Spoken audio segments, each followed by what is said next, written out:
selamat pagi. Bagaimana nih kabarnya hari ini? Alhamdulillah. Siapa yang sudah sarapan? Alhamdulillah.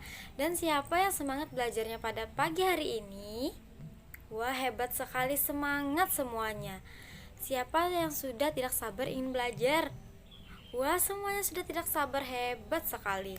Nah, sebelum kita memulai pelajaran kita pada pagi hari ini, kita berdoa terlebih dahulu ya, agar pelajaran yang kita dapat bermanfaat. Berdoa ibu yang memimpin, berdoa dimulai. Berdoa selesai. Alhamdulillah, ibu akan mempresensi kalian terlebih dahulu ya. Jika kalian hadir, bilang hadir ya anak-anak. Akmal, iya. Miftah, Amel, Kiki, Maulida, Rizky. Wah, semuanya pada berhadir hari ini. Hebat sekali. Nah, ada yang tahu kita belajar mata pelajaran apa pada pagi hari ini? Ya, benar sekali, kita belajar ilmu pengetahuan sosial, tema 4, berbagai pekerjaan, subtema 1, jenis-jenis pekerjaan, pembelajaran 1. Sebelumnya ibu pengen nanya, ada yang tahu apa itu pengertian dari pekerjaan? Iya, benar. Pekerjaan di dalam artian luasnya adalah suatu aktivitas utama yang dilakukan oleh manusia, sedangkan di dalam artian sempitnya istilah dari pekerjaan digunakan untuk sesuatu tugas atau kerja yang akan menghasilkan uang untuk seseorang. Di dalam pembicaraan kita sehari-hari, istilah itu sering disebut dengan profesi. Pekerjaan yang dijalani seseorang di dalam kurun waktu yang lama disebut sebagai karir. Sedangkan seseorang mungkin bekerja pada beberapa perusahaan selama karirnya, tapi tetap dengan pekerjaan yang sama. Nah, tadi kita sudah mempelajari tentang pengertian dari pekerjaan. Sekarang kita akan belajar jenis-jenis pekerjaan. Dari semua jenis-jenis pekerjaan yang ada, maka kita harus melakukannya dengan sungguh-sungguh agar kita bisa melakukan pekerjaan tersebut dengan baik. Iya, pintar. Karena melakukan pekerjaan dengan baik akan mendapatkan upah atau gaji sehingga bisa dipergunakan untuk memenuhi kebutuhan hidupnya. Jenis-jenis pekerjaan ada 2, yaitu pekerjaan yang menghasilkan barang dan ada pekerjaan yang menghasilkan jasa. Untuk pekerjaan yang menghasilkan barang, contohnya seperti petani, peternak ikan, pembuat mebel, penjual kue, penjual susu, dan lainnya. Sedangkan pekerjaan yang menghasilkan jasa, contohnya seperti guru, polisi, dokter, montir, dan supir. Nah, untuk mempelajari lebih lanjutnya, ibu punya sebuah video. Kita simak dulu ya videonya. Dimohon untuk diperhatikan ya. Lalu, pekerjaan apa saja ya yang terdapat di masing-masing tempat tinggal tersebut? Baiklah, sekarang mari kita pelajari jenis-jenis pekerjaan berdasarkan tempat tinggal. Pertama, di daerah pegunungan. Pekerjaan yang terdapat di daerah pegunungan antara lain petani sayur, usaha budidaya ikan air tawar, kemudian usaha penginapan atau hotel dan juga restoran di dekat pegunungan. Selanjutnya adalah pemandu wisata. Nah, mungkin ada yang ingin berwisata di sekitar gunung tersebut, maka pekerjaan sebagai pemandu wisata adalah pekerjaan yang sangat cocok.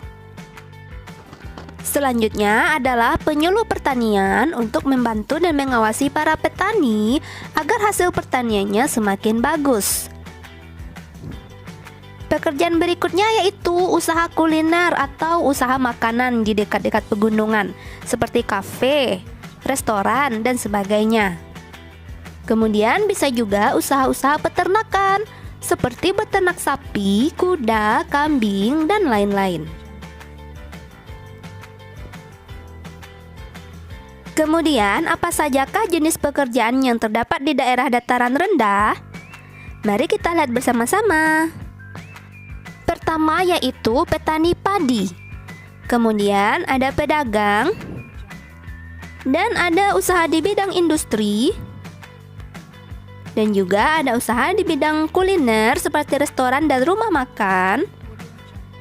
Juga ada usaha di bidang kerajinan seperti kerajinan perabot dan alat-alat rumah tangga.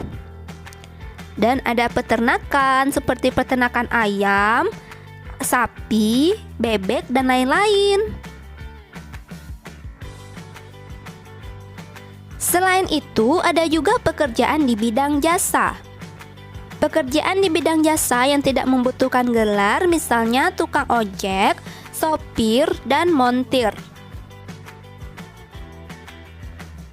Dan ada juga pekerjaan di bidang jasa yang membutuhkan gelar, seperti polisi, dokter, dan guru. Kemudian, jenis pekerjaan yang terdapat di daerah pantai. Ada nelayan, petani garam, usaha kuliner atau usaha makanan yang dibangun di tepi pantai, dan juga usaha hotel atau penginapan.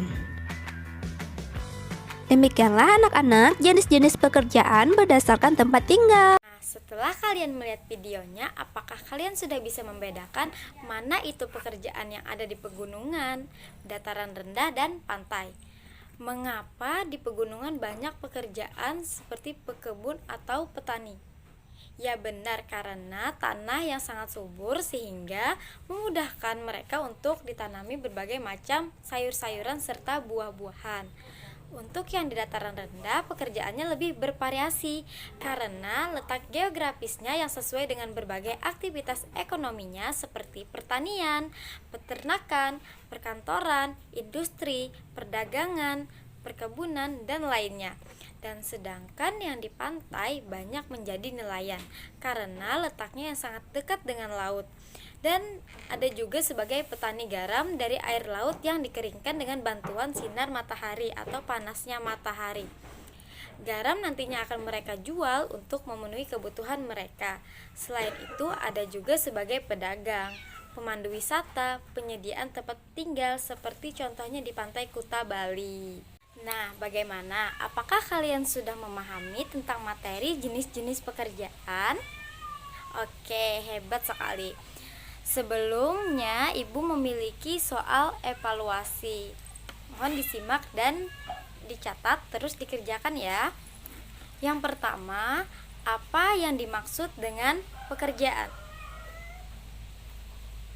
Yang kedua, apa yang dimaksud dengan pekerjaan yang menghasilkan barang?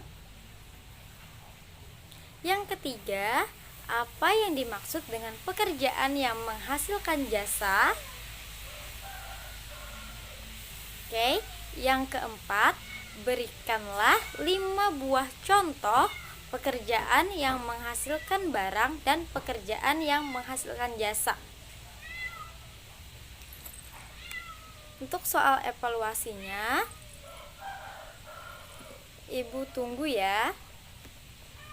Mohon dikerjakan dengan baik. Oke, karena kalian sudah mengerjakan, dan apakah di sini ada yang ingin ditanyakan? Tidak ada. Oke. Jadi kesimpulannya, pekerjaan adalah suatu kegiatan atau aktivitas yang dilakukan oleh manusia untuk memenuhi kebutuhannya sehari-hari. Karena dengan adanya pekerjaan mereka, maka terpenuhilah semua kebutuhan mereka. Sebelum kita mengakhiri pembelajaran kita pada hari ini, kita berdoa terlebih dahulu. Semoga apa yang kita pelajari dapat bermanfaat bagi kita semua. Berdoa dimulai. Berdoa selesai. Terima kasih atas perhatiannya. Jangan lupa belajar yang rajin supaya menjadi anak yang pintar. Oke, sekian dari Ibu. Wassalamualaikum warahmatullahi wabarakatuh.